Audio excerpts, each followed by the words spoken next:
Buenas tardes y bienvenidos a la sesión de diálogos de la tarde de hoy. Antes de dar paso a los primeros ponentes, me gustaría recordarles cuál es el programa para la tarde de hoy. A las 4:30, junto con esta ponencia, tenemos diálogos abiertos en distintos espacios de la escuela. Más tarde, a las 6, Marta Chillarón, que es directora del Centro de Innovación de las Naves, presentará las naves Missions 2030.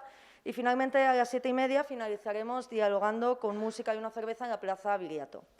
Ahora sí, vamos a dar paso a nuestra primera ponente y a los otros dos ponentes que la acompañan. Es Ana Gea, viene a presentar su libro, Vivir del diseño, la actitud como estímulo. Ana Gea es directora ejecutiva de la consultora en diseño para Ugea, además es cofundadora de la revista Gráfica y junto con esta revista tiene otras dos, una de música y otra de objeto, dedicada a producto. Ana Gea tiene más de 20 años de experiencia como empresaria en el sector creativo. Además de eso, es docente y conferenciante en materia de gestión del diseño durante también más de 20 años y habitualmente es miembro del jurado en numerosos premios, tanto nacionales como internacionales. Además, como os he indicado al principio, es autora del libro Vivir del diseño, del cual nos va a hablar esta tarde. Y es una obra, considero, muy importante para todos los diseñadores, ya que, basándose en su experiencia, lo que hace Ana es detallar las claves que permiten convertir en un negocio la profesión creativa. Hay una frase en la introducción del libro que me gusta mucho y que dice: este libro da pistas de las realidades de todo aquello que engloba el día a día en los oficios creativos. Así, a lo largo de estas páginas, aborda cuestiones prácticas muy importantes, como, por ejemplo, pues, cómo ser freelance, cómo gestionar un estudio de diseño, cómo posicionarse, cómo dirigir equipos de trabajo. Y también trata otras cuestiones, como, por ejemplo, pues, gestionar las tomas de decisiones, los retos que pueden surgirte en un estudio de diseño, la crítica, la empatía y otros aspectos que muchas veces caen en el olvido, pero que tienen gran importancia en la práctica profesional, como, por ejemplo, pues cómo hacer un presupuesto o cómo redactar un contrato. En definitiva, lo que nos va a mostrar este libro, que hoy va a presentar y de lo que vamos aquí a poder dialogar, es las realidades de todo aquello que engloba el día a día en los oficios creativos para poder convertir nuestra profesión del diseño precisamente en eso, en una profesión, en un trabajo pues, que nos permita vivir de ello. Para ello le acompañará Josep María Mir, que es director creativo ejecutivo, socio y fundador de Suma, que es una consultora de branding pionera en España y que toda su vida ha dedicado a la creatividad y al diseño.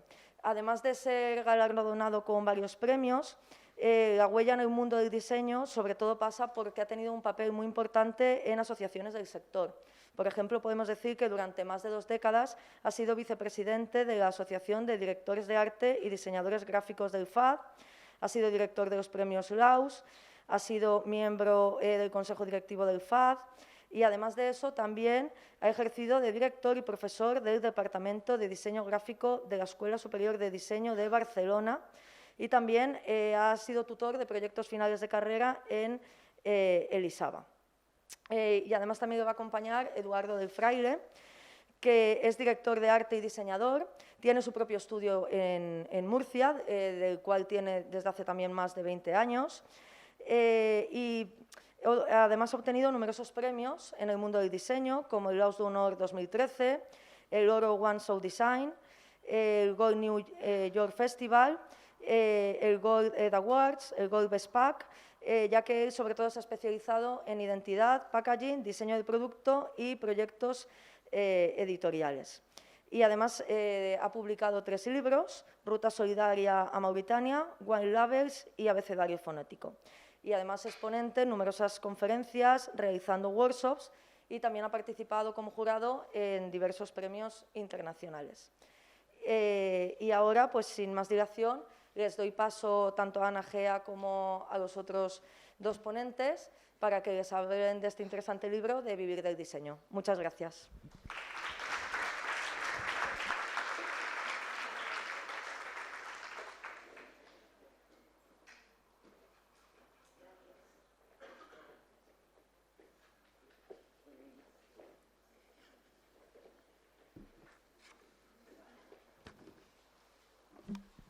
¿Funciona?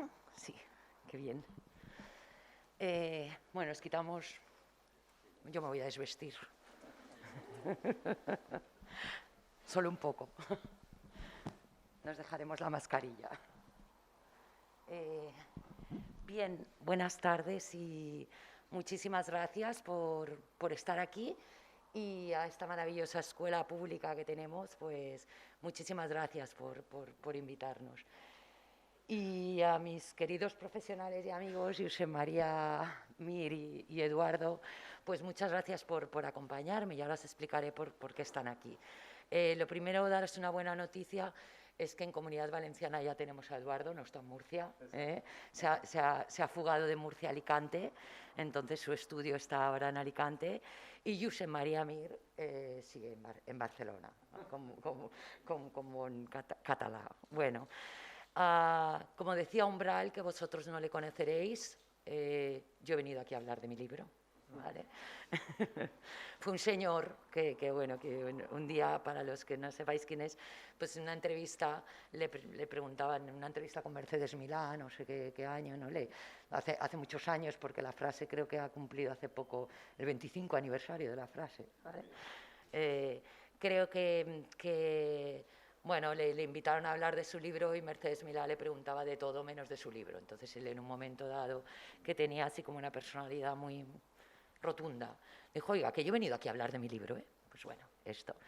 Bien, os cuento resumidamente, porque yo no he venido solo a hablar de mi libro, yo he venido a conversar entre los tres, a que podamos conversar y también a conversar con vosotros, porque estaría bien que este fuese un espacio abierto.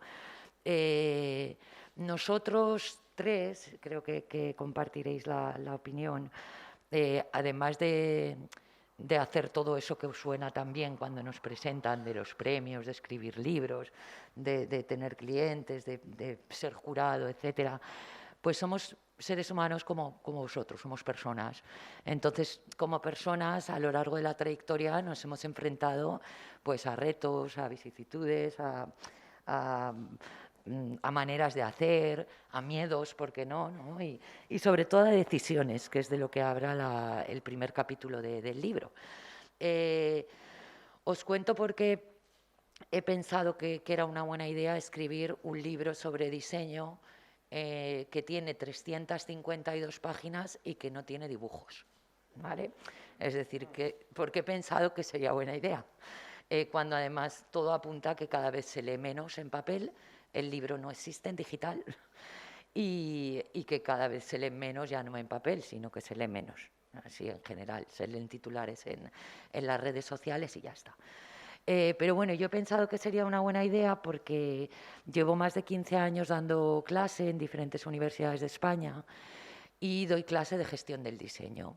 Es decir, entonces comparto muchas conversaciones, tanto con alumnos como con compañeros de profesión, en los que siempre he observado muchísimo talento, muchísimo conocimiento, exagerado si lo compartimos o sea, si lo comparamos con otras profesiones, y he observado siempre que las propias personas que tienen talento a veces tienen como un menosprecio o un no creerse que tienen ese talento, y una problemática a la hora pues bueno, de buscar clientes, de que les paguen bien por su trabajo, de tener una buena jubilación, porque a lo largo de su vida...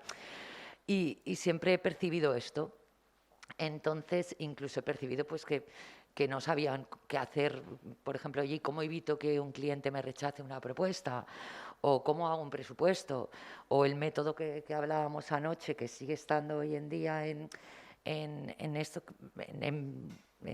moda, diré, porque no me sale otra palabra, que es que cuando a ti empiezas a ser freelance y te viene un cliente y te encarga algo, el primer método que tú utilizas para saber cuánto cobrar es, vosotros ya no habláis por teléfono porque sois pequeños y pensáis que lo del teléfono mandáis WhatsApp o DM por Instagram, pero primero que hacéis es, oye, colega, que me ha llamado ¿cuánto le cobro? Porque no tengo ni idea, ¿no? Ese es el método un poco. Entonces el libro también habla un poco pues de cómo calcular el precio de un trabajo, cómo valorarlo y de dónde vienen nuestros márgenes, que son complejos, no es fácil. Y en definitiva hace un recorrido por todo eso, ¿no? Desde desde los primeros pasos, como les he llamado, que es pues cómo enfrentarse a una entrevista de trabajo o cómo buscar trabajo, qué se espera de ti cuando eres becario, decidir si haces un máster ahora o te pones a trabajar. Y luego, bueno, la parte está más larga, ¿no? Que pueda ser pues la de cómo vivir realmente de esto. Bien, dicho esto, ¿por qué están aquí ellos? Porque cuando estaba escribiendo el libro también me pareció una buena idea que el libro tuviese 2 prólogos. Y me pareció muy buena idea que Josep María hiciese uno de los prólogos. Le llamé, le escribí, le dije, oye, me encantaría poder tener un texto tuyo en el libro y que contases lo que te apeteciese contar. Y bueno, él, como es muy buena persona, dijo que sí, ¿vale? Porque yo le conté un poco el proyecto y tal, y dijo que sí. Y cuando llegó el texto, pues me emocioné, porque él es un hombre. Bueno, yo voy a decir cómo eres para mí, ¿eh? Yo tiro. Luego tú me contradices, si no.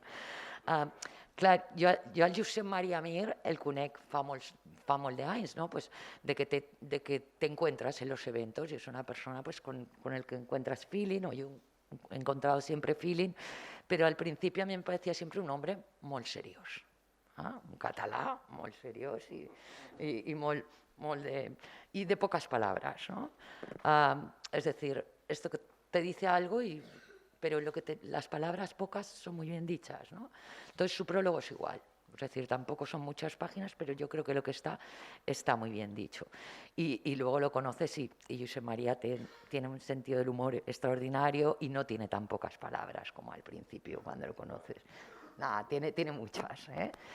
Y bueno, en el caso de Eduardo, pues compartimos muchos cafés telefónicos y también nos empezamos a conocer en los eventos y desde el principio pues compartimos, o sea, yo creo que los dos somos muy románticos y somos los dos muy tiernos, en el sentido de humanos, ¿no?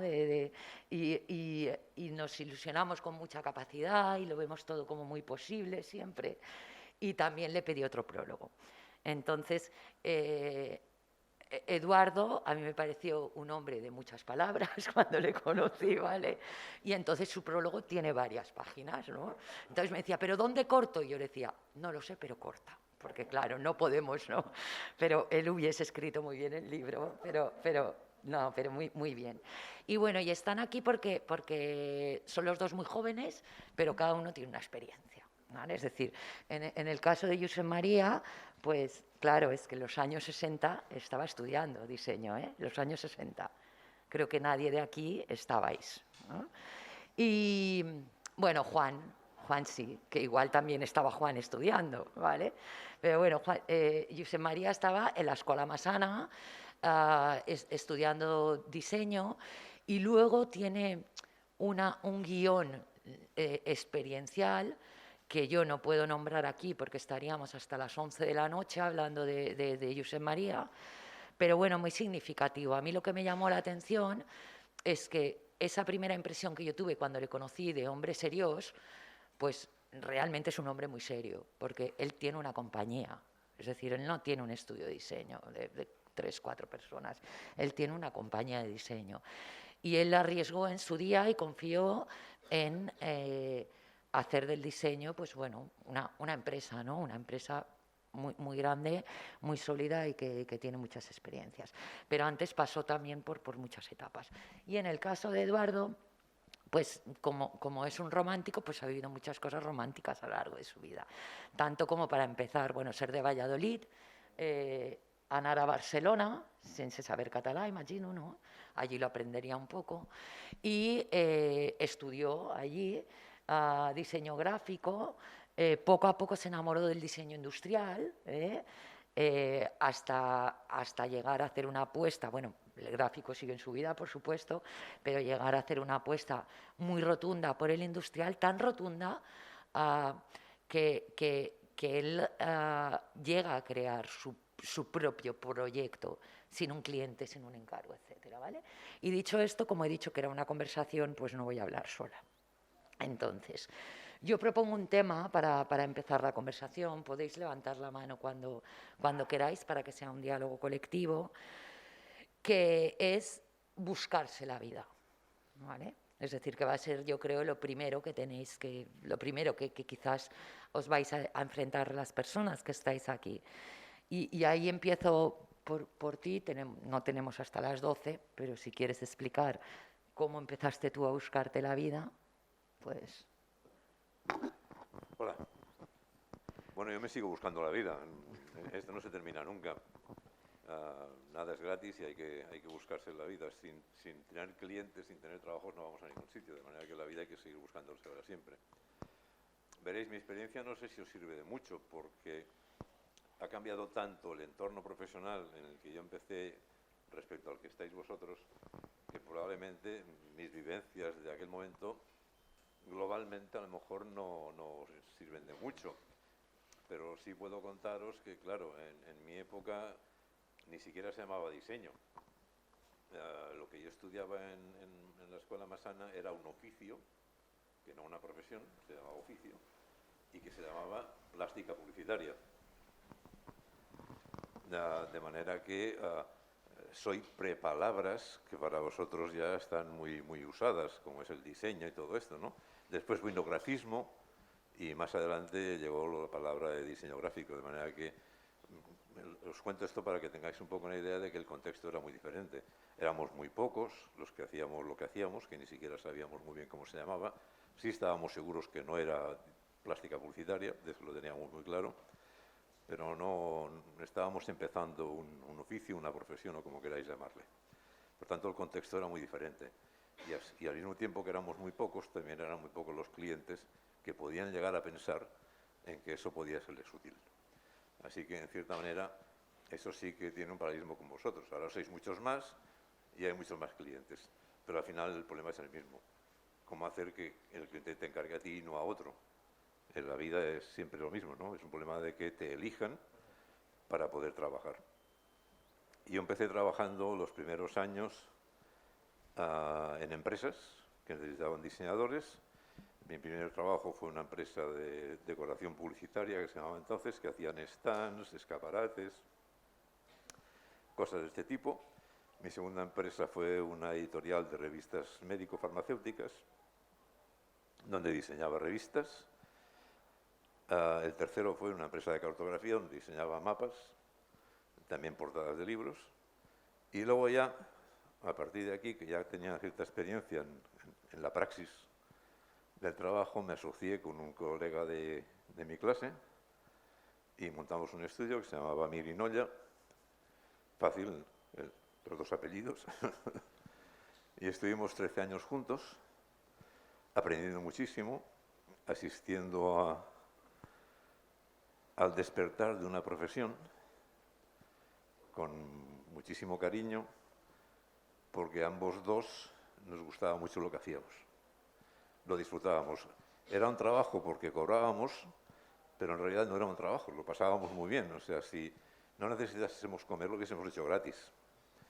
El problema es que siempre necesitas comer. Después de esto nos separamos, los matrimonios tienen lo que tienen, estuvimos 13 años juntos, nos separamos, yo me puse un estudio por mi cuenta, un estudio pequeñito, éramos 2, 3 personas, 4 como mucho, pequeñito, haciendo obra ya más personal, no compartida ni realizada en equipo con un socio. Pero claro, yo también iba evolucionando, me iba haciendo mayor y iba viendo que esta profesión evolucionaba de una manera diferente. Por ejemplo, las grandes compañías españolas empezaban a pensar que necesitaban diseño. Telefónica, Repsol, Cepsa, las que queráis, estas grandes compañías, y yo veía que, a pesar de los que en aquel momento empezábamos a tener nombre, éramos conocidos, éramos de los más reputados, esos trabajos nunca iban a nosotros, sino que iban a grandes multinacionales del diseño internacionales, de San Francisco, de Londres. Entonces, claro, yo me planteaba, bueno, si se supone que somos los mejores y no tenemos estos trabajos, ¿qué hay que hacer? Entonces lo que hice fue fundar Suma, la compañía de la que hablaba antes Ana, para fundar una compañía a pequeña escala, pero un poco con los perfiles de estas compañías que sí eran contratadas. Esa fue la idea que llevó a fundar Suma. Y de eso hace pues 30 años.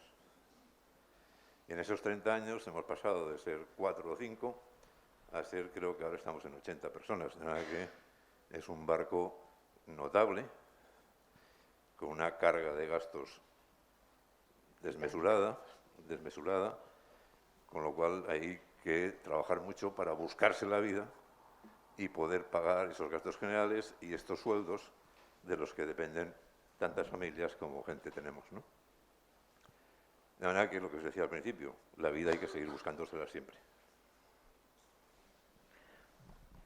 Pues yo coincido con él, porque claro, esto se llama buscarse la vida, pero ayer mismo lo hablábamos, que la vida no hay día que dejes de buscártela, y más en este oficio.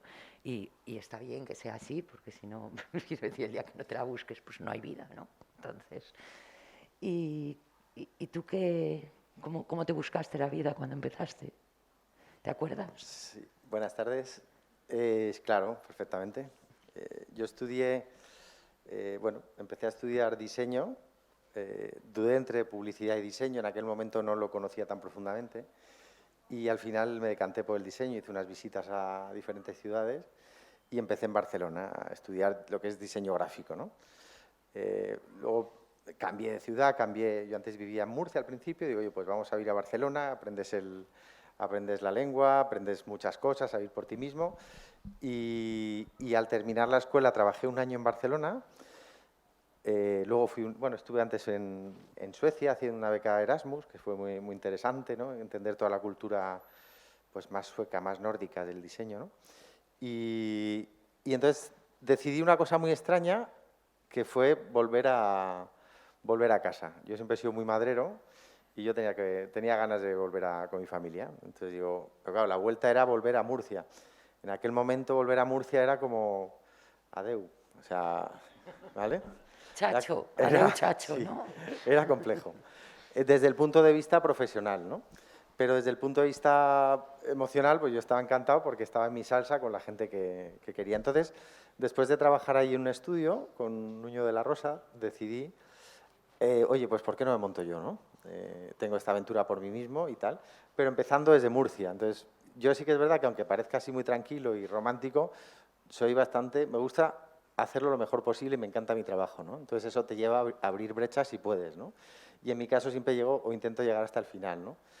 Yo no lo llamaría ambicioso, sino simplemente que me gusta, si hay que escalar una montaña, pues me voy a la más alta si puedo, ¿no?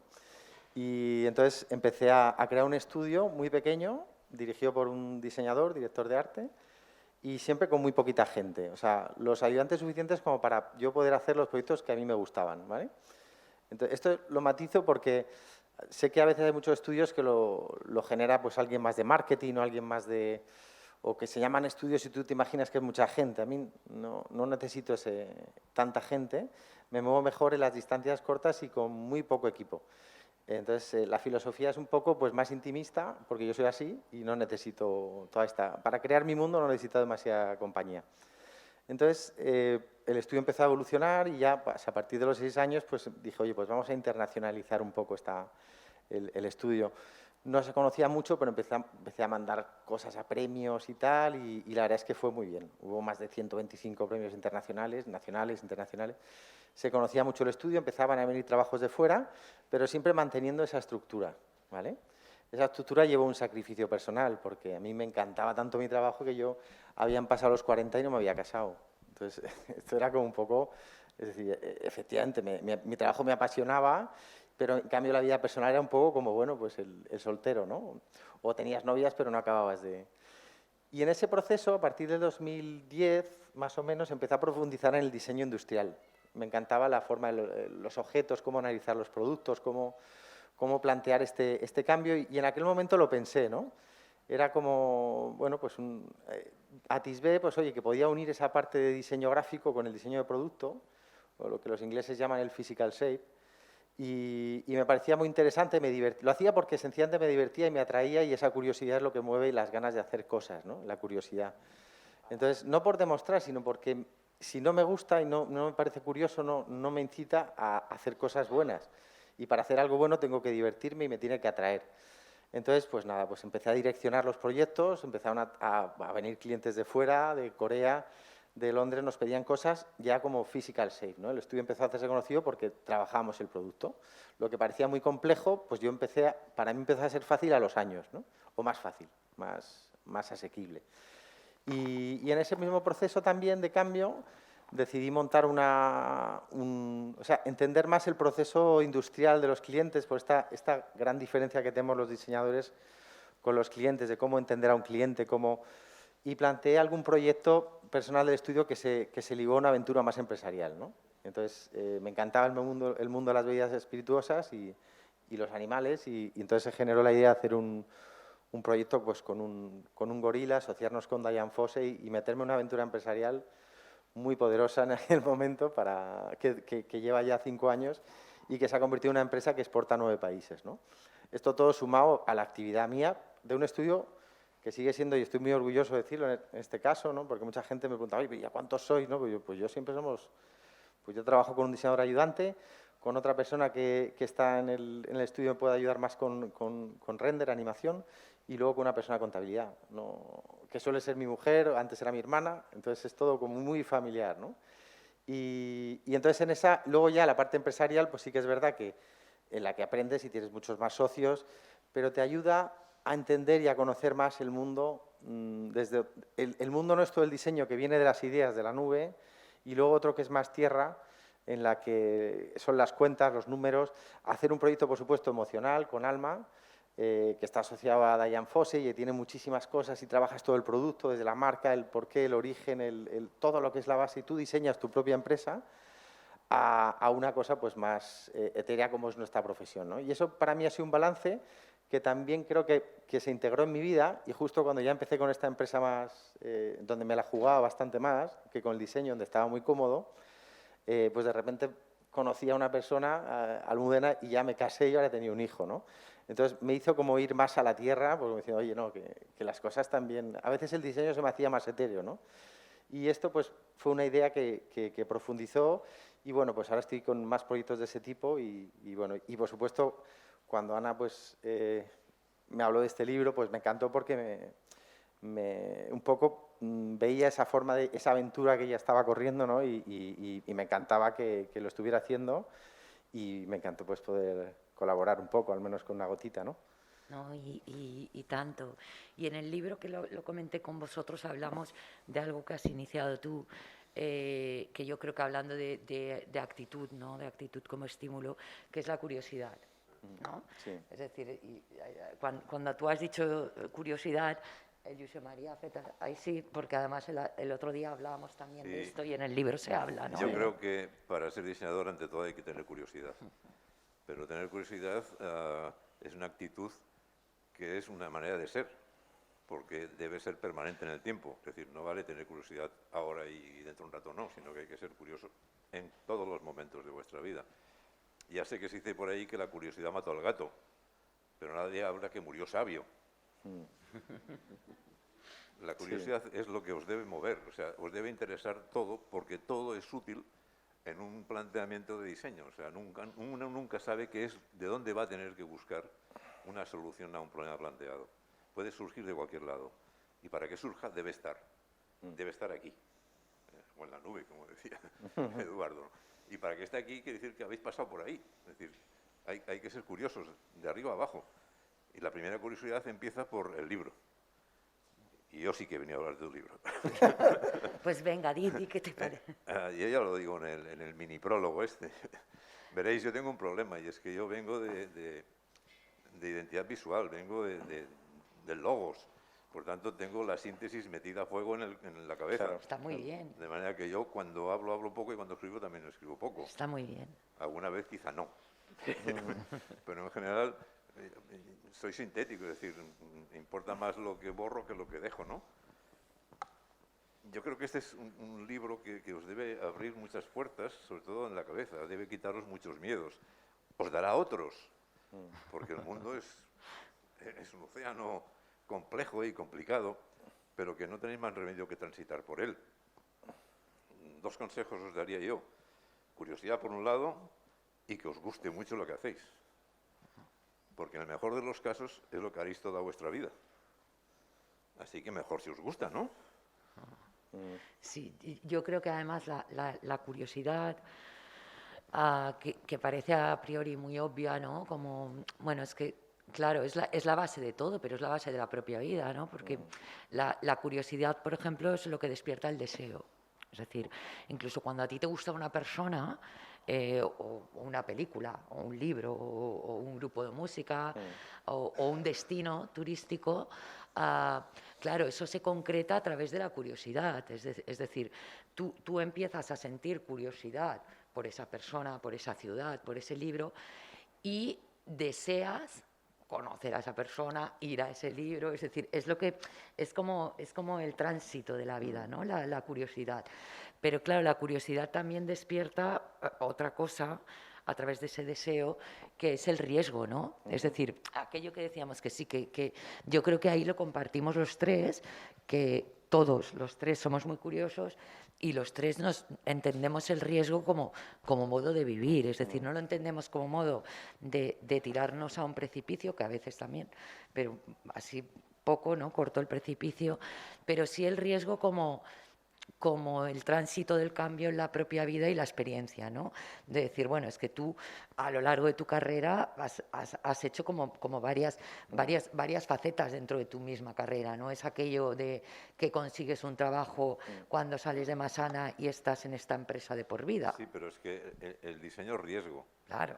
Porque cuando empiezas cualquier proyecto, tienes el riesgo de no saber si lo vas a resolver como deberías. Exacto. O sea, en todo momento existe el riesgo y hay que convivir con él y aceptarlo, y os diré que es la parte quizá más bonita de este trabajo, el tener un riesgo, el tener un reto y el superarlo, pero superarlo de acuerdo con vuestras expectativas, con vuestros deseos. Es decir, pensar que nadie dice cuando un diseño ya está o todavía le falta un poco. Los únicos que tienen esa capacidad son los propios diseñadores. De manera que hay que ser muy crítico con uno mismo para saber cuándo es el momento en que ya lo habéis encontrado y ya está, no hay más vueltas que darle, no sois capaces, vosotros al menos, de mejorarlo. Pero llegar a esa decisión es lo más bonito. A mí a veces me preguntan, ¿y qué has hecho? Dime proyectos que has hecho. No me acuerdo, porque es que no me interesa. A mí lo que me interesa es el proceso. El proceso desde que tienes el encargo hasta que lo resuelves. Esta es la parte de adrenalina. Luego ya me da igual, ya está hecho. A otra cosa. Bueno, sigue. Porque es esto lo que debe excitaros. El proceso, desde el cero al final. Eso es lo bonito. Claro, Josep María habla desde la posición del diseño, más diseño. Yo, que también estoy en el lado de la gestión, en el libro hablo también de que es interesante que se produzca un posterior análisis. Claro, en el caso de Josep María, evidentemente él forma parte de una compañía muy grande que hay por suerte muchos recursos humanos para que lo haga, ¿no? Pero cuando tú eres freelance, por ejemplo, o trabajas solo, que tú también lo hiciste en su día, sí que posteriormente analizar esa experiencia que tú has tenido, incluso lo que has presupuestado, si lo has presupuestado bien o no, yo creo que también te da como mucha fuerza de aprendizaje. Hay un método, ¿eh? Hay un método. Si te lo aprueban enseguida el presupuesto, es que has quedado corto. Exacto. No falla nunca, Eso es totalmente cierto. No ¿Tú falla pero nunca. compartes esto? Por supuesto. Sí. De hecho, Es además que son diseñadores puros. Sí. Además, y lo pasas mal, ¿eh? Es el único momento en el que te dicen un sí grande y cuelgas cabreado. Dices, Y esto piensa era, que... podía haber llegado al doble. O sea, depende de ese sí, de la... Claro. Bueno, esto en Está el mal libro decirlo, se pero- expresa como el margen de beneficio, ¿eh? Sí, Quiero sí, decir, sí. que antes de eso mola saber porque, claro, Sí. esto está muy bien cuando las cifras Ya. están bien, pero claro, cuando tú empiezas con unas cifras pequeñas, ¿no? A veces no te llega ni para cubrir. Y es eso. Me viene bien que conversemos de esto por el segundo Muy tema bien. que iba a proponer. Muy bien. Perdona, el margen de beneficio es la diferencia entre lo que cobráis y lo que os cuesta. Muy bien. Eso me gusta mucho porque hablando con Alba, que está por ahí. Impuestos aparte, ¿eh? Exacto. Total. Pero eso me gusta mucho porque hablando con el equipo financiero bueno, el equipo no os creáis que son 20, es decir, un par de personas que hay en nuestra empresa que están más en este área, yo escribía todo el capítulo económico y les decía, oye, vosotros que sois economistas puros y duros, mirad esto, ¿no? Y ellos decían, bueno, pues que claro, hablas en términos económicos, el margen de beneficios, tal. Digo, sí, pero yo decía lo que tú. Digo, ya, pero hay que explicar de manera muy sencilla qué es el margen de beneficio. Y yo decía, y está escrito, es aquello que te sobra después de lo que te gastas, ¿no? Esto es el margen de beneficio. Y claro, los financieros, ¿pero cómo vas a decir eso? Digo, luego pondremos lo que es técnicamente. Pero si tú pones lo que es técnicamente, estas personas van a cerrar el libro y no van a seguir leyendo. Entonces, es importante también encontrar el lenguaje para que uno entienda. El siguiente tema que quería abrir me hace mucha gracia técnicamente, ¿no? Porque es ganarse la vida. Es decir, claro, a ti te dicen en casa a veces, no, es que tú te tienes que ganar la vida. O, qué bien se gana la vida, Manolo. Dices, ¿cómo que ganarse la vida? La vida ya la tenemos aquí, ¿no? Pero claro, sí que es cierto que hay que, yo no sé si es ganarse la vida, que es como muy antiguo, ¿no? Pero hay que encontrar la manera de disfrutar, de cobrar lo suficiente, de no tener que acabar trabajando en un bar de lunes a viernes y el fin de semana diseñando o dibujando en tus ratos libres, ¿no? Pero sí se puede empezar así, ¿eh? ¿Cómo? Sí se puede empezar. Con el bar. Terminar no, pero empezar sí. No, yo defiendo el bar, ¿eh? Yo el bar lo defiendo de siempre, porque el bar es un lugar donde se hacen muchas relaciones, donde además la parte psicológica, que el diseño la tiene, porque sabes que al final el acompañamiento al cliente tiene bastante de terapia. En el bar se empieza, entonces yo creo que en el bar es un buen lugar para empezar. Es que si te quedas mucho tiempo en el bar, pues no es así. Bueno, yo tengo aquí cuatro cosas, ¿no? Porque claro, ganarte la vida o vivir del diseño, yo creo que se puede hacer de muchas maneras. Es decir, tú puedes decidir, ellos, por ejemplo, cuando salgan de aquí, buscar trabajo y trabajar en una empresa que esté relacionada con el diseño o no. Es decir, pueden trabajar en una empresa del sector industrial o en un hotel, en un departamento de marketing o de diseño. O bancario, que cada vez tienen estudios más grandes. Exacto. Pueden decidir trabajar en un estudio de diseño, que normalmente también para información suelen ser estructuras, la mayoría pequeñas, es decir, sí, 1, 2, 3 personas, ¿vale? Podéis decidir tiraros así al precipicio, cosa que yo no recomiendo así nada más salir de la escuela, y ser freelance. Yo creo que antes de ser freelance puedes tener como, o sea, está bien tener como más experiencias, incluso algunas si son hostiles, pueden ayudar a luego decidir lo que no quieres. Sí, perdona, la experiencia es importante, es decir, claro, este es un oficio que se aprende a medias entre la escuela y la práctica. De manera que antes de poner sobre vuestra cuenta hay que hacer un rodaje aprendiendo en la práctica de alguien que ya ha hecho todo esto y que os puede enseñar. Eso se llama el tener un poco el pequeño maestro real, ¿no? Exacto. Es muy importante. E incluso hay un punto en el que sales de la escuela, esa persona primera que te acoge, que te da ese primer trabajo. Yo creo que es muy bueno agradecerlo. Es un poco como los maestros de Kung Fu, ¿no? Tienes que guardarle ese respeto o creo que es importante. Y después, pues ya montarte por tu cuenta o ir a tu estudio si lo consideras necesario, pero que es muy importante ese primer aprendizaje real por alguien al que tú en teoría admiras, ¿no? Sí, recordad lo que os decía antes, quien decide si una cosa ya está o no está sois vosotros, y para decidir eso hay que tener detrás una cierta experiencia, si no es imposible de saber cuándo está o no está. Y esa experiencia se adquiere trabajando con alguien. Claro. ¿A cuántas personas de las que estáis aquí os gustaría, por ejemplo, en un futuro, no digo ni lejano, ser freelance o trabajar para vosotros mismos?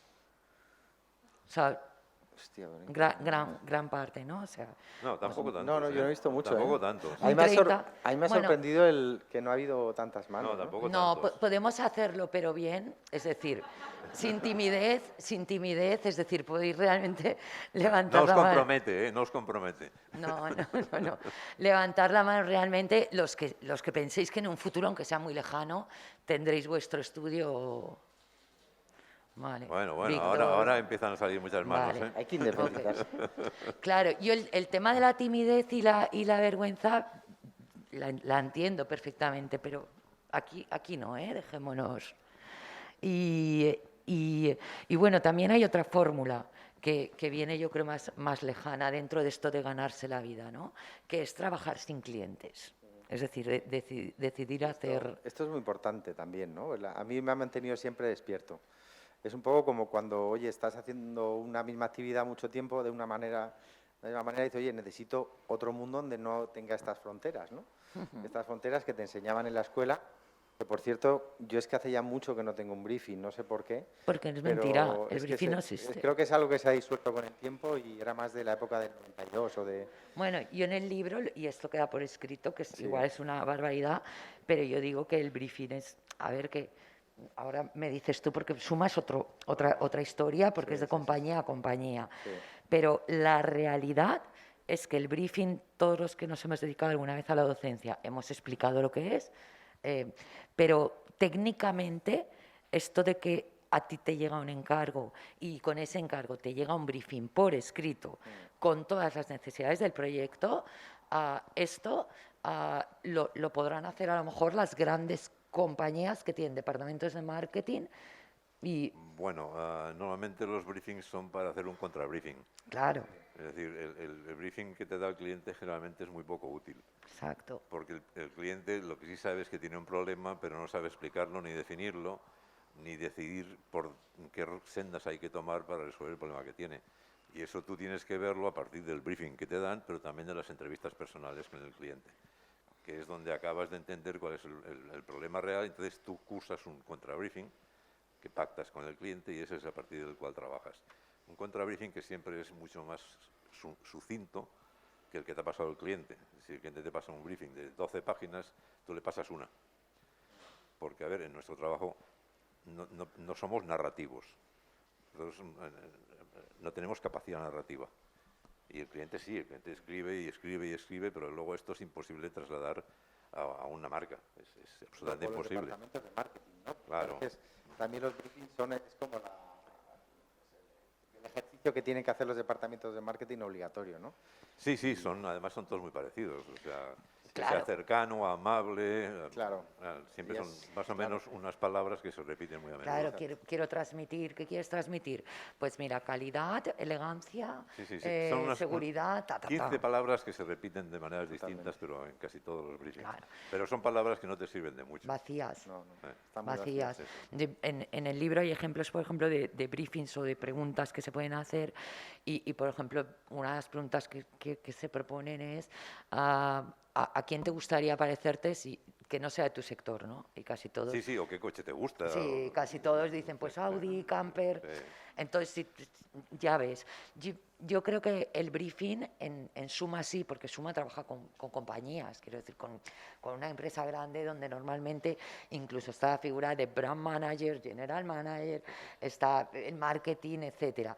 Pero hay muchas veces otro tipo de cliente más pequeño que quizás sea el que más cerca os quede a vosotros cuando comencéis, luego ya dirá, que es que no hay briefing directamente. Es Bueno, decir, no hay. yo creo que siempre hay un briefing.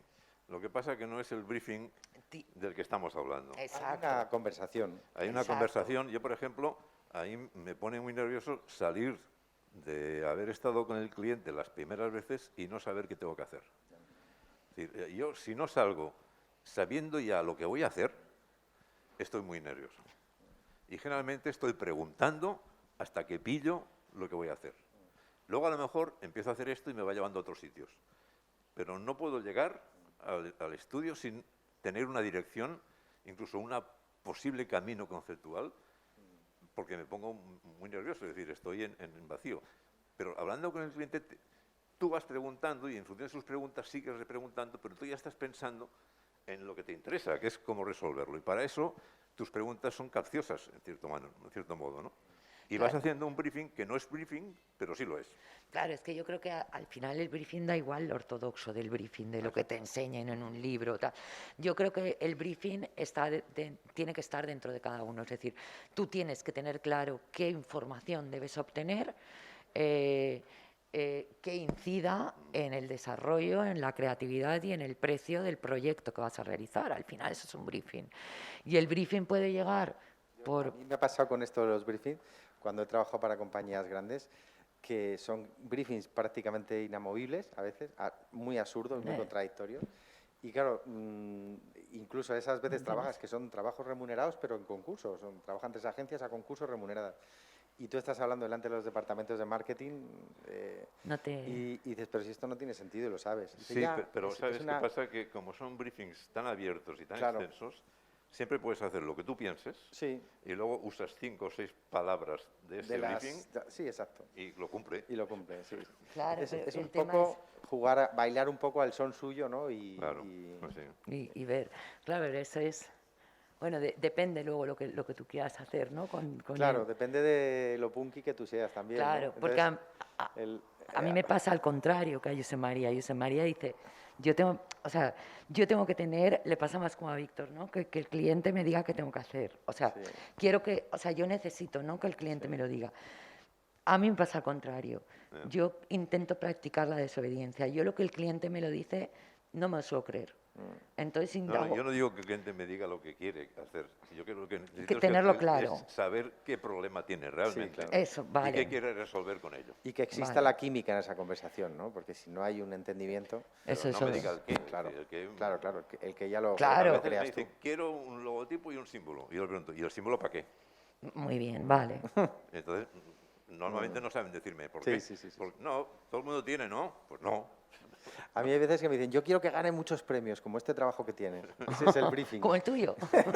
Como este, quiero de esos. Y yo, pues, eso ya se verá. Bueno, y hablando de clientes, ¿qué pensáis? ¿Que los clientes se buscan o te encuentran? Yo prefiero que me encuentren, en mi caso. ¿Por qué? Siempre es mejor. Hay que invitar a Drácula a que pase. No, es mucho mejor que te encuentren Siempre. y además es más económico porque Sí, el sí, sí. esfuerzo de buscarlos es muy, muy grande. Sí, sí, sí. Si te llaman, hombre, mira, fantástico, ¿no? Vale, pero ¿los defines tú a tu cliente o...? No, generalmente el cliente que te llama a él viene sabido. Es decir, ha visto lo que haces, Sí. se encuentra cómodo con ello y por eso te llama a ti y no a otro. En cambio, el cliente al cual tienes que ir a buscar, lo tienes que conquistar y a lo mejor ese cliente ni siquiera es para ti.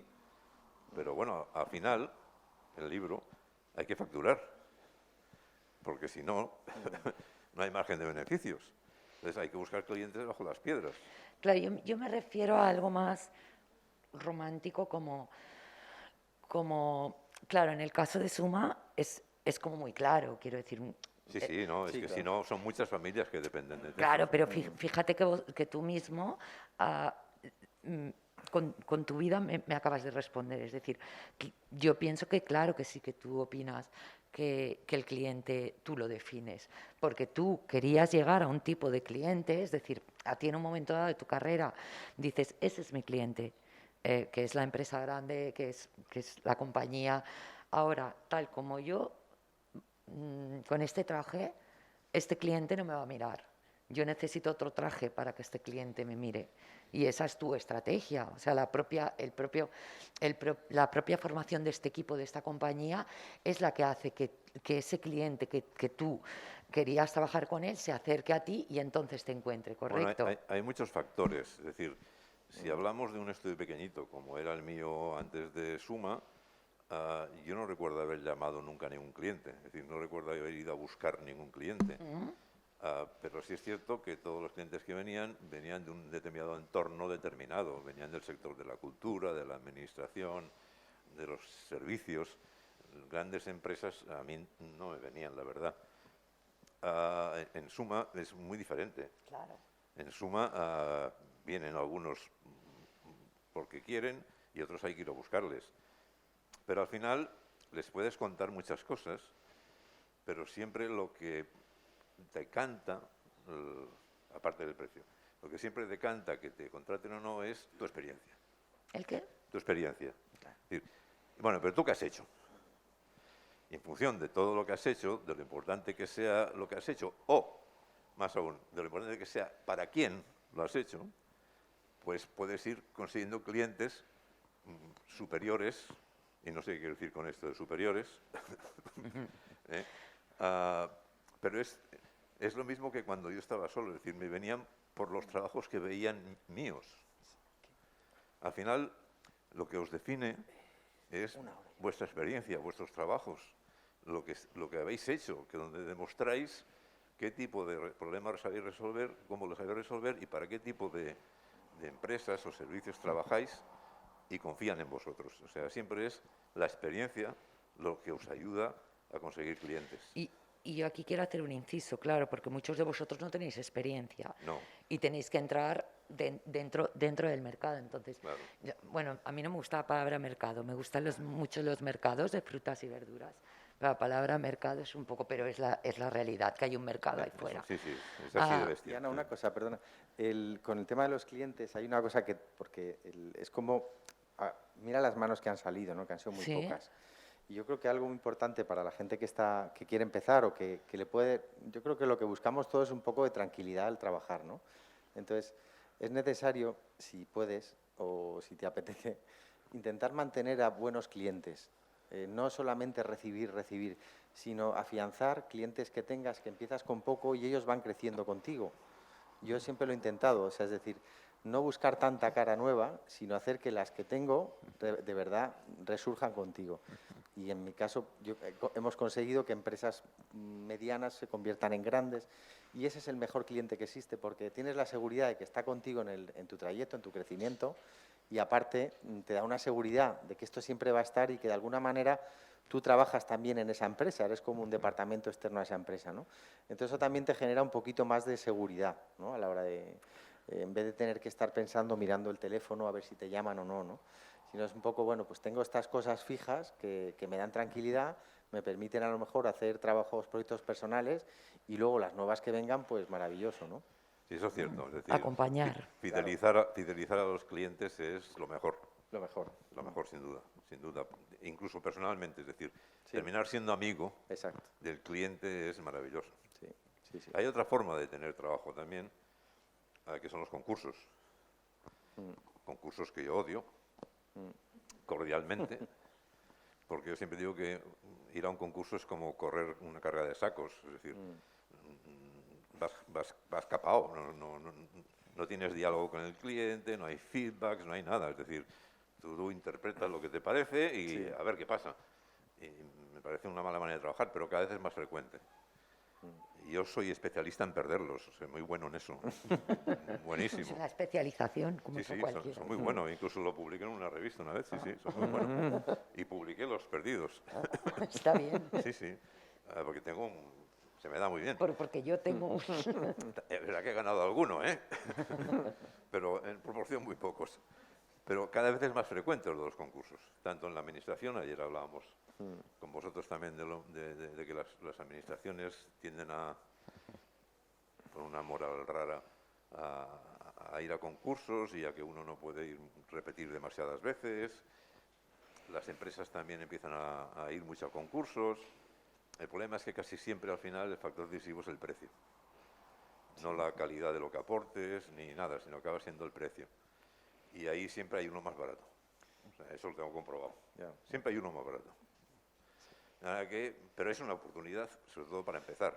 Es decir, es una posibilidad de, a lo mejor, no ganar dinero, pero ganar un concurso que te ponga, que te haga visible, ¿no? Incluso que puedas tener un proyecto hecho de verdad, ganado en lead y enseñarlo. Y otra vía paralela es la aventura de generar tu propio proyecto. También. ¿no? Sí. O sea, que has generado tu propio proyecto. También, y tú has sí. decidido cuándo parar o cuándo dejar la pluma en el cajón, ¿no? Sí, sí. Y eso es un reto, pero me imagino que... Claro, es cierto, pero es verdad que para llegar a generar un proyecto propio, por ejemplo, como en nuestro caso como Gráfica, que es un propio proyecto Universo Emociones o el libro, está muy bien tener el paisaje anterior. Claro. Es decir, está muy bien haber practicado la resiliencia, que ahora está tan de moda, eso de haberte caído y levantarte, ¿sabes?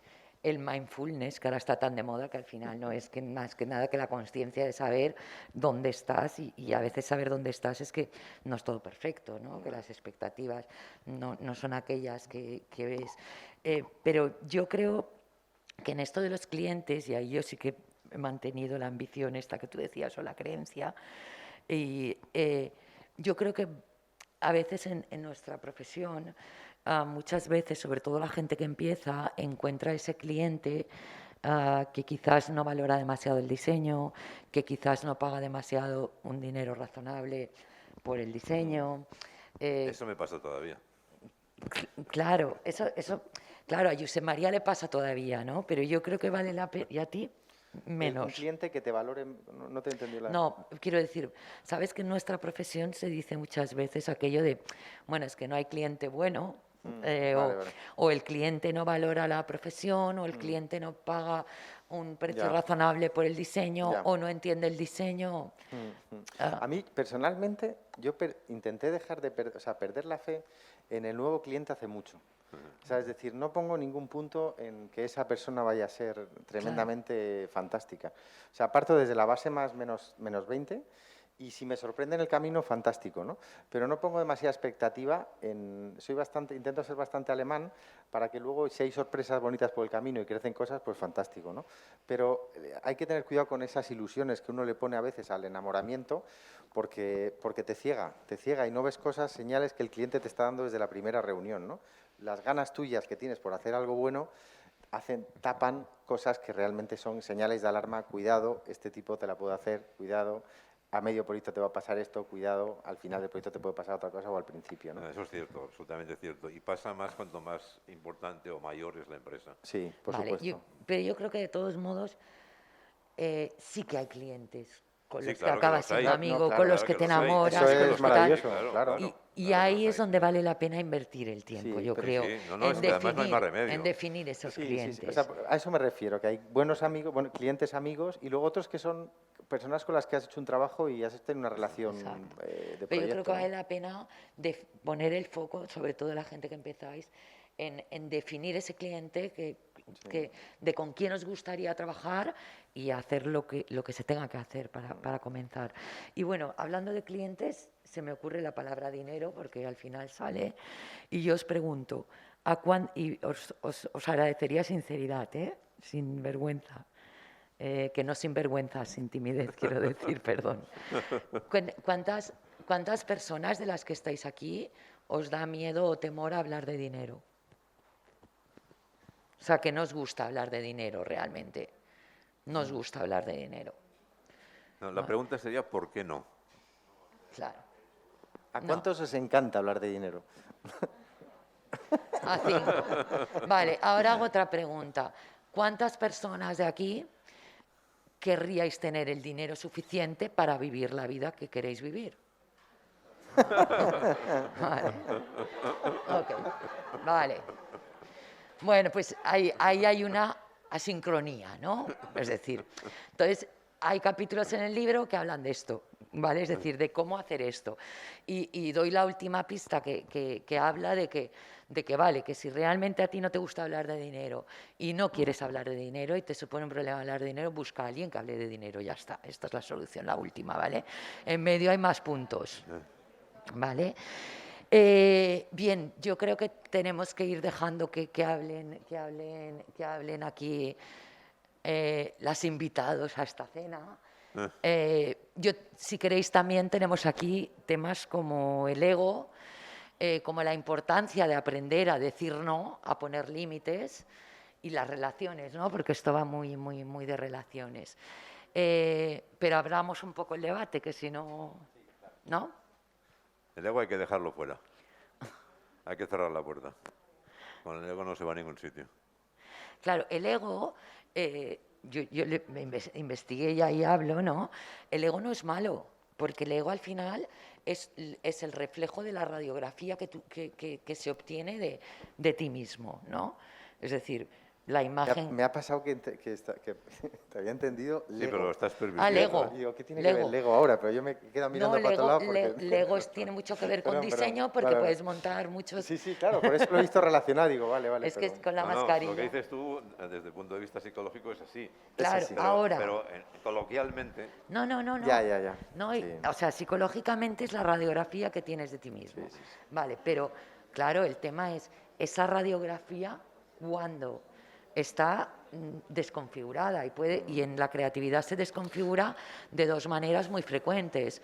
La primera manera es cuando tú tienes una imagen superior, es decir, ese ego agrandado, ¿no? Que tú te crees con superpoderes y Dios Sí. que tienes alas, pero también pasa la otra, que tú no crees lo suficiente en ti mismo, tienes el síndrome del impostor, tienes inseguridad, tienes temor porque crees que no lo haces bien y que el otro lo hace mejor, ¿no?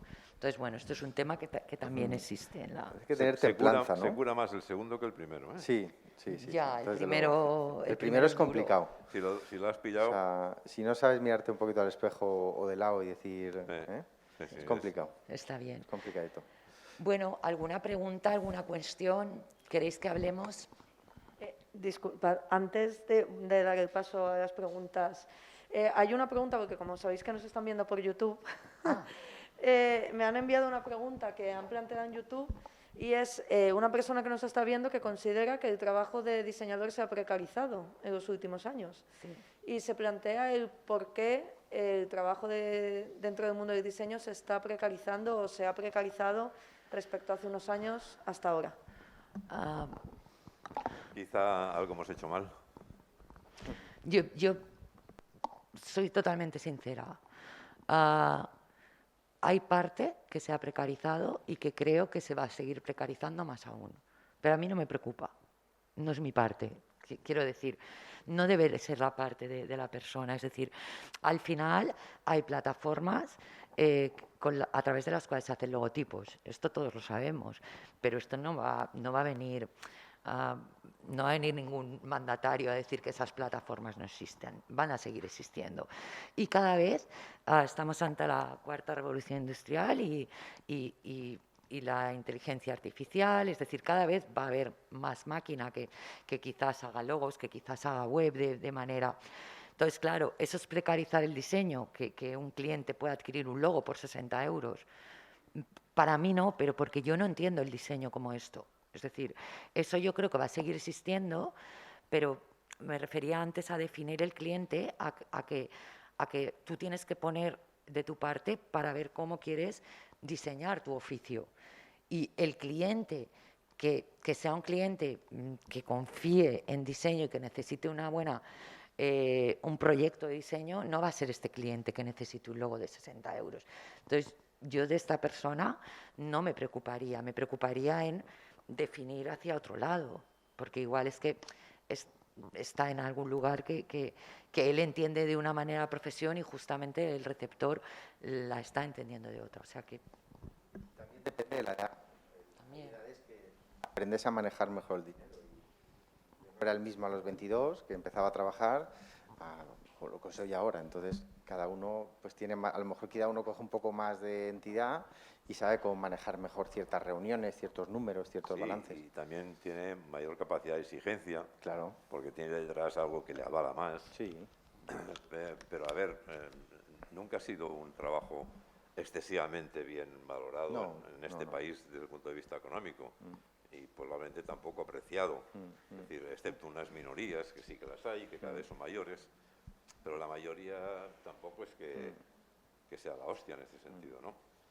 Pero siempre hay sitios, siempre hay espacio. Yo Claro. acostumbro a decirles a mis alumnos que este tema es complicado, pero como tantos otros,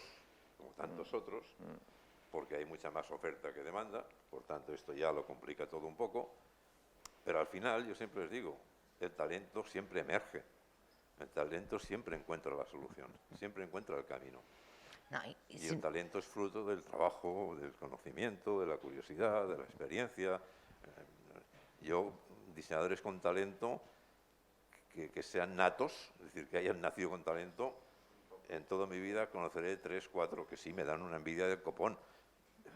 porque ya eran buenos a los 18, pero son los mínimos. Es decir, la gente generalmente no tiene más remedio que pasar por las distintas fases con mucho esfuerzo, con mucho amor, con mucha dedicación, y uno va evolucionando y va abriéndose camino. Al principio, Y ahí viene una cosa muy bonita, que es la experiencia, o sea, que yo siempre he creído en el diseño, en que, porque esto va en contra un poco de lo que hay ahora, ¿no? La juventud, la creatividad, ¿no? Perdona, esta profesión es mucho de maestría también, ¿eh? Sí, sí, sin duda, sin Y duda. hay Sí, grandes sí, sí. proyectos Sí, sí. que se hacen a partir de una edad, ¿eh? Yo creo también, ¿eh? Sí, porque es que es fruto de la experiencia. La experiencia Claro. hay que vivirla y hay que pasarla, y Claro. eso requiere tiempo. Exacto. Esperamos a la persona de YouTube haberle solucionado algo la respuesta. Gracias. Hola, gracias a todas. Una pregunta para vosotros y una pregunta para el público. Es la misma. Este año Valencia es la capitalidad del diseño. ¿Veis en ello una oportunidad para ganaros la vida, para ayudaros a ganar la vida? Yo creo que todo ayuda, Claro, sin duda, todo ayuda, todo suma. Es decir, no será lo mismo antes que después, no, sin te lugar a pones dudas. en el punto de mira. Claro, yo creo que Josep María ha vivido otras cosas en Barcelona que ha visto. Claro, los Juegos Olímpicos del 92 hubo un antes y un después, sí, sin lugar a dudas. Luego hubo un post-después mucho peor, pero eso es otro tema. ¿Cómo? No, aún no. A ellos. No, yo creo que, a ver, que Valencia sea capital mundial del diseño, pues está bien, porque al final hay una parte de la sociedad que va a conocer mejor lo que es el diseño, hay otra parte que no, ¿no?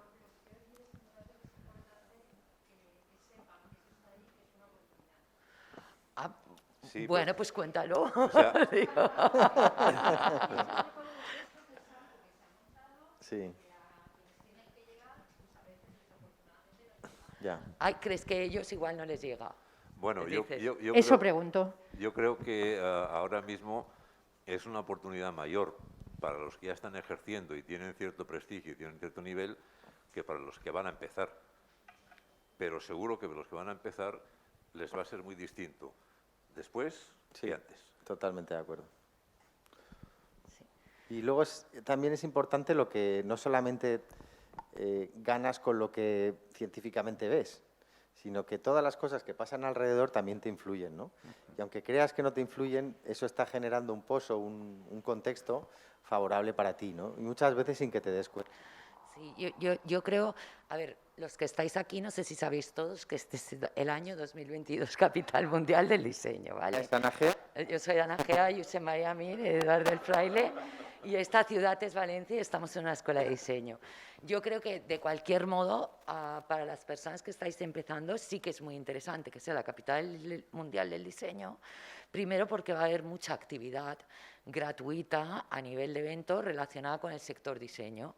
Entonces, simplemente estos eventos itinerantes que ocurran en tu ciudad, todos en un año, cosa que a veces ocurre más en Madrid, Barcelona, etcétera, pues que estáis empezando, pues vais a poder ver exposiciones, ir a conferencias, ir a lugares que seguro que de alguna manera encontráis una fuente de estímulo, de aprendizaje, etcétera.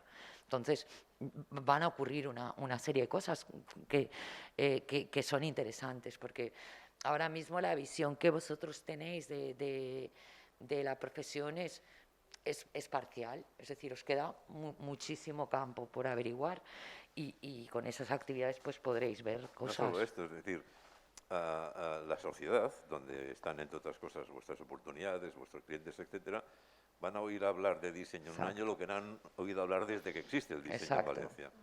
Es decir, y esto sin duda es poner el diseño en el lugar que le corresponde. Queda un pozo. Y eso es importante a partir de, o sea, seguro que hay un antes y un después, sin lugar a dudas. Seguro. Sí, claro. Sí. ¿Alguna? Gracias. O sea, oportunidad de pensar que viene de oportuno. Exacto. ¿Alguna pregunta, alguna curiosidad que tengáis? ¿Alguien? Tenemos tiempo para una más. Venga, va. ¿Quién se come la última aceituna? ¿Alguien?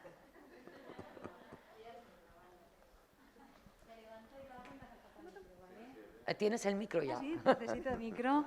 Hola, ¿qué tal? Hola. Bueno, hablo un poco desde el punto de vista también como diseñadora, ¿vale? Y me llama mucho la atención el título del libro, Vivir del diseño, sobre todo por la palabra vivir, porque quería preguntaros si diseñando tenéis tiempo para vivir. Hombre, Porque, sí, el tres Yo- vidas, porque ¿no? un poco para que nos dierais la receta, porque yo después de 20 años diseñando todavía no la he encontrado y no tengo Bueno, tiempo para vivir. Yo solo voy a decir una yo cosa. Te puedo Gracias. te puedo contestar enseguida. Para mí vivir es diseñar. Claro, claro. Claro. Josep María tiene 50 años y parece mucho más joven. Lo hace por el diseño. Esto lo ha hecho por el diseño. Claro, pero el título de Vivir del diseño se ha puesto justamente vivir y no ganar dinero siendo diseñador, ni hacer rentable el diseño, ni cosas de estas, porque tiene mucho que ver. Es una profesión que va muy aunada a tu vida. Es decir, hay otras profesiones que tú tienes un horario, acabas y digamos que te conviertes en otra persona. Ana, está claro, sí, yo también vivo de mi profesión y estoy enamorada de mi profesión, pero creo que ese es el problema cuando llegas a una cierta edad, que te das cuenta que no has tenido tiempo de dedicarte a cosas más básicas o más sencillas que también te dan la felicidad. Cuando tienes familia es difícil conciliar el mundo del diseño con Ese es otro con tema la vida. diferente, ¿eh? Ya. Pero que es el peaje que pagamos. Es lo que pagamos, exactamente. Gracias. El micro, no, tú. Creo que es muy importante tener en cuenta eso, ese equilibrio, porque esta profesión te puede absorber tanto que de lo que antes te hacía feliz te puede llegar a hacer infeliz, ¿no? Porque no valoras, no ves lo que hay alrededor, ¿no? Y es interesante poner un poquito los pies en la tierra también para decir, oye, que no soy diseñador todo el rato. Vamos a dejar al personaje un poco, porque al fin y al cabo nos hemos construido un personaje que nos encanta interpretar, porque nos fascina, pero hay que pararle un poco. Oye, vamos a descansar de Eduardito o de o cada uno quien sea y desconectar un poco, ¿no? Intentar mirar con ojos de un ser. Soy un ser, no soy un... Sí, pero fijaros que ahora todavía nos pasa, pero en general todos los diseñadores ya de una cierta experiencia, una cierta edad, la inmensa mayoría de nuestros amigos son diseñadores o parecido. Es decir, te vas agrupando por afinidades y por gente a la que le pasan un poco las mismas cosas y al final te haces como un mundo paralelo al otro, donde intentas sobrevivir agarrándote a lo que te hace sentir tu profesión, que es a la que, por la razón que sea, generalmente es porque no hay más remedio, dedicas más tiempo de tu vida. Por eso os decía al principio que el que tenga mucha suerte estará toda su vida haciendo esto, por tanto, mejor si le gusta.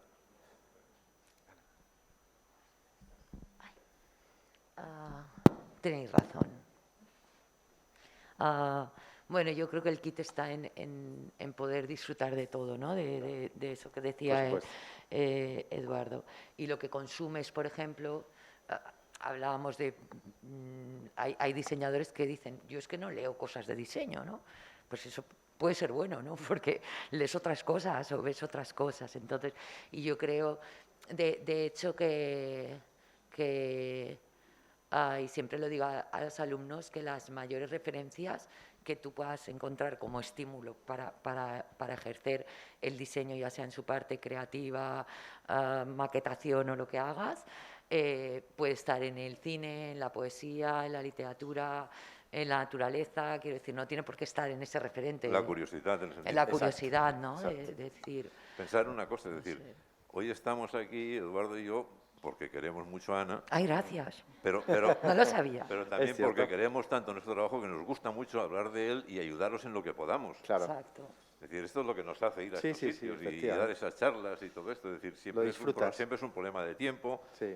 Nunca está remunerado como Sí, correspondería, pero es que no se hace por esto. Se hace porque hay como una necesidad Sí. de compartir y de tratar de explicar las vivencias, lo que sentimos, lo que nos gusta, lo que nos entusiasma y tratar de ayudaros, como a su vez hicieron mis profesores conmigo. Es decir, es un ciclo, ¿no? Es decir, yo he intentado vivir mi vida como he visto que la vivían mis profesores y mis profesionales de entonces, es decir, hacer un poco lo mismo que hacían ellos, es decir, dar lo mejor de sí mismos en cada trabajo, participar y apoyar a las asociaciones, dar clases, es decir, en toda mi vida he intentado hacer lo mismo que he visto hacer y ojalá sigáis en lo mismo, ¿no? Es decir, que esto sea una rueda que siga siempre así. Y hay una cosa de esta profesión que es que... ¿ahora sí va? Sí, ¿no? Hay una cosa de esta profesión que es que nosotros nacemos y partimos del mundo de las ideas, ¿no? Y esto, pues, lo que hablaba antes de Ana, de que es verdad, es romántico. O sea, creemos en las ideas y creemos en el valor de las ideas y las llevamos a cabo y luego se materializan y se construyen muchas cosas, ¿no? Entonces, creo que tenemos una profesión muy bonita donde nos podemos llegar a entender todos, pero también hay que contrastarla con otros tipos de personas, ¿no? Y no sé, es un poco... A veces dejas de hablar con diseñadores y hablas con abogados y dices, ostras, me cuesta más, ¿no? Empatizar con... Sí, sin Es, duda, es sin mucho duda. más Sí, sí. complejo. O ir al bar, o al horno, o a la farmacia, esas cosas, ¿no? ¿Dónde está la vida? Está claro. Hay que... No sé. Bueno, si decís leer el libro, espero que os guste, que os resulte estimulante y útil. Y muchas gracias por acompañarme en este viaje.